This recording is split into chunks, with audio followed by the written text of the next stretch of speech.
warkaas hadduu jiro waa war aad qaldan weeye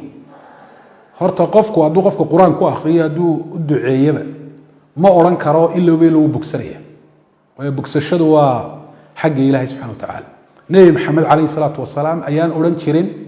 qofkan anigu qur-aan ku tufo ama aan u duceeya markaaba u bogsanaya ilaahay buu u baryi jiray weliba baryo ay ka dhex muuqato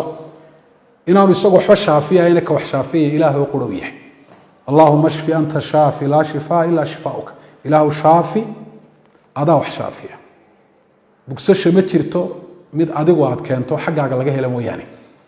رغف كونه يسقو أول شيء طور هذا دو دورة إرجع بإذن الله يعبر رعيه لكن الدورة إلا غف كسو كوبك سنة وعرين خلدموي والشريعة خلاف سنة إنه كوبك سنة إنه كوبك سنة إلهي بو والسبب وحنا كرتين سببتي لريه ماذا سببته صار شرعي راه نقطه وقرآن قفك لو آخريان نقطه in loo duceeyo ha noqoto in la siiyo ha noqoto dhiro iyo geedo sharciyada ay doo ku sheegtay haddana qofka aan ku bogsan oo sababti waaba la leeyahay muxuu ku bogsan waay de sababtu iyadu iskeed waxa uma qabato ilaahay baa subxaanahu wa tacaala hadduu awood u yeelana shaqadeedii bay qabanaysaa haddaan ilaahay awood u yeelana shaqadii qaban mayso waxaa dhici karta inay jiraan mawaanic waxyaabo diidaya qofkan shaygan inuu ku intifaaco waxaa dhici karta qofka in ducadii loo duceeyay la aqbalo ama quraankii lagu akhriyay inuu ku bogsado waxyaabo diidaya oo aan wanaagsaneyn oo isagu ku sifeysay inay jiraan ma dhici karta takala qofka muslimka muxuu isu kalifay oo oranaya hadduu qofkaasi bogsan waa aniga idila in la dilaa hadduu war hadalkaasi jiro su'aasha aad weydiisay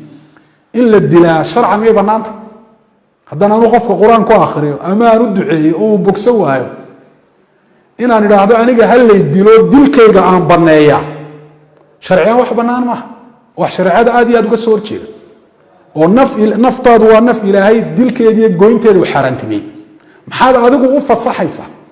waxaan iyada awoodeedaba aan ahayn hadduu dhici waayo maxaad u fasaxaysaa naftaada in la dilo waa hadalkaasi hadal saxa maaha qofka muslimka ahina inuu awoodihiisa dhaafo maaha qofku waa odhan karaa anuu qofkii qur-aan seen horeba u tilmaamnay qur-aan baan ayaan ku akhrinayaa isagoo isaga laftiisu sababtii ku dadaalaya oo ka gaashaamanaya xanuunka wixii laga xidhanayay ka xidhanaya maaha qofku inuu waxa weeyaan yidhaahdo anigu awoodo gaaraan leeyahay oo waxbay ugu dhici maayaan oo qofkii waa bani aadam waana makhluuq awooddiisuna way xadidan tahay asbaabtii xanuunada iyo dhibaatooyinka lagaga badbaadayay inuu la yimaadaana oo wax shareecadu ay amartay weeyaan marka hadalkaasi hadduu jiro hadal saxa maaha wallahu aclam